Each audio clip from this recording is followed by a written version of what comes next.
Senador Speaker Peter Cayetano, alang iya ka talaga, pinatawa mo ako. Alam nyo kasi mga kababayan, yung minority leader kasi, naghahangad sila na ibabalik daw ang dignidad ng Senado. Dahil nawala na ng dignidad ang Senado ngayon. Yun ang nirereklamo niya ng mga minority. Ayun, ang sagot kasi ni Peter Cayetano, ang sabi niya, kaya natatawa ako, walang yang tao to talaga. Sa dami-dami kong pinakinggan kanina sa hearing sa Senado, ilang oras akong nanonood, nakikinig sa kanilang ano, itong si Peter Cayetano, pinatawa ba naman ako. Natawa ko sa sinabi niya, kasi sabi niya, dito sagot niya doon sa mga kapwa niya senador na minority, ay naghahangad sila, gusto nila na ibabalik ang dignidad ng Senado. Kasi nawala na ng tiwala daw ang taong bayan sa Senado. Ito namang si Peter Cayetano, abay, napakatindi ng sinagot. Kaya ako'y napatawa. Isipin mo ang sabi niya, nawawala ang tiwala at dignidad ng Senado dahil sa flood control. Natatawa talaga ako. Tumpak na tumpak. Totoo. No? Tumpak na tumpak talaga. At tagang yung sinabi ni Peter Cayetano yon, alam nyo guys, yung ganun sinabi niya na kaya nawawala ng dignidad or nawala ng gana or nawala ng tiwala ang taong bayan sa Senado dahil sa flood control, which is tama naman talaga.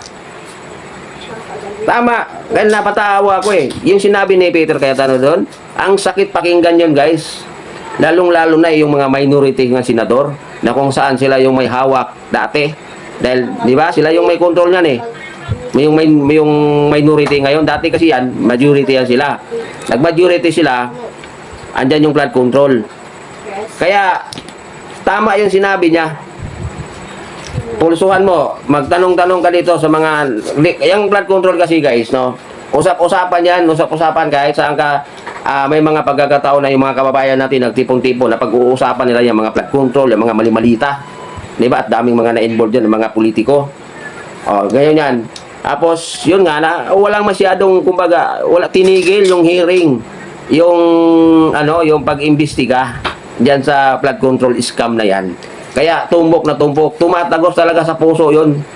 Doon sa mga senador na nagsisigaw, na gusto daw nilang ibalik ang dignidad ng Senado kasi ang mga taong bayan daw ngayon ay nawala na ng gana sa Senado. Ay, anong sagot ni Peter Cayetano? Nawala ang dignidad ng Senado dahil sa flood control scam, which is tama yung kanyang sinabi. Di ba mga kababayan ko? Tama yung sinabi niya. Totoo. Nawala ang dignidad ng Senado sa panahon, no? Sa panahon ng flood control scam. Ang daming pinangalanan, mga sekretary pa yung iba, mga congressman, pero ni isa walang pinatawag. Flood control guys, kahit bata alam nila ang flood control scam. Alam nila yung mga mali-malita na yan. Pero anong ginawa nila? Pinatigil ang investigasyon. Tumahimik. Tapos ngayon, pabiktim ang mga ukoy. Kailangan ibalik ang dignidad sa Senado kasi nawalan na ng tiwala ang taong bayan. Bakit? Sabi ni Senate President Alan Peter Cayetano, kung ano yung itinanim, yun ang aanihin. Tama, tumpak. Di ba? Dahil pinatigil nyo, ang dami nyong pwedeng ipatawag para malaman talaga kung sino yung mga nakinabang, kung sino talaga yung tunay na salarin.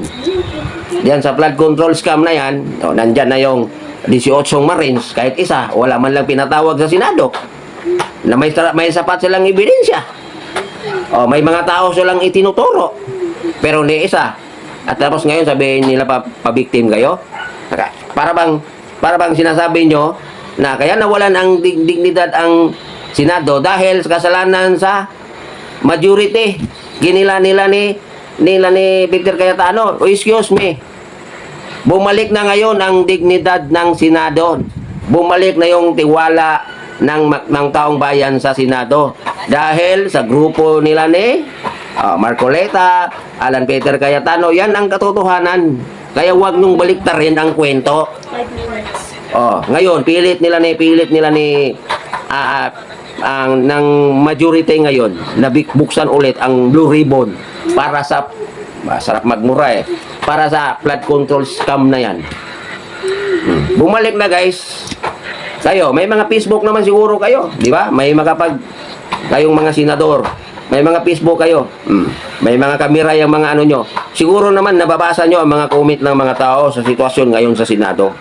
Bumalik na ang sigla, bumalik na ang dignidad, bumalik na ang tiwala ng taong bayan sa Senado.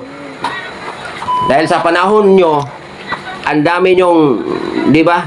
Nag-name-drop pa kayo, involved si Secretary, involved si ganitong mga, eto nga lang eh. Oh, kung talagang desidido kayo, no, dapat ginawa nyo ng paraan kung paano nyo mahuli si Saldico. Pero anong ginawa nyo? Wala lang. Di ba? Saldico, hindi nyo mahuli. Sino ba yung Saldico na yan? Kahit sa ang planeta pa yan magtago, kaya nyo pahuli yan. Kaya kayong mga senador na nag-claim ngayon na ibalik niyo yung dignidad sa Senado, oy! Kaya nawalan ng dignidad at nawalan ng tiwala ang taong bayan sa Senado dahil sa inyo. Huwag nyong ipunas sa majority ngayon na sa Senado. Huwag nyong ipunas sa kanila yung hinahanap nyong hustisya. Kung anong itinatanim nyo, yun ang aanihin nyo.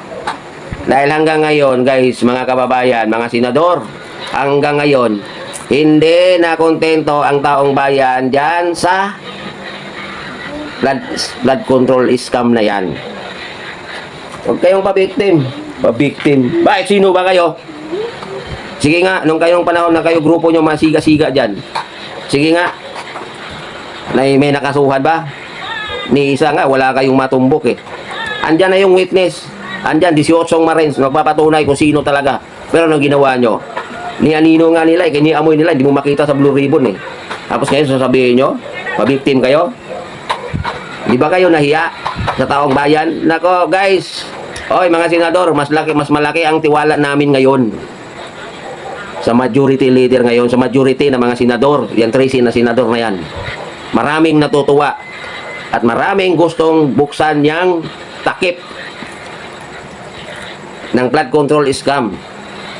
Parang ganito lang yan guys, oh. Ito yung flood control scam, ito yung laman, oh. Ito yon laman. Nung kayo yung nagsiga-sigaan dyan, no? Talagang ipinipilit nyo na hindi mabubuksan to.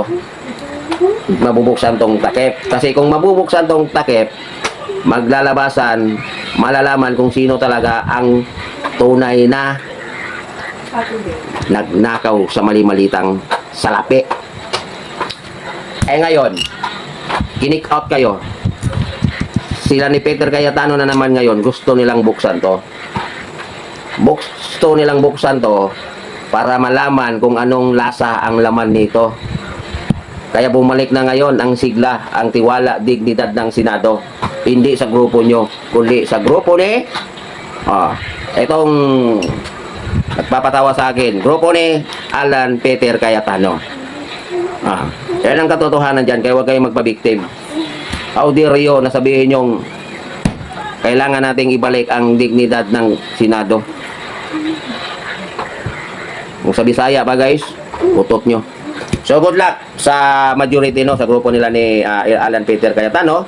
And inaasahan namin yan man ang mga kababayan, ng taong bayan na ito yung talagang hanggang ngayon guys no, matagal na yan flood control scam na yan. Hanggang ngayon no, naghahangad kaming mga taong bayan na mapapanagot talaga ang mga sangkot yan sa flood control scam na yan. Kasi unang-una talaga, trilyon. Guys, alam nyo ba kung gaano kalaki yung trilyon? Etong bahay ko, kaya punuin to ng pera. Trilyon ang ninakaw ng mga politikong gahaman sa pera. At kaninong pera yan? Sa akin at sa iyo.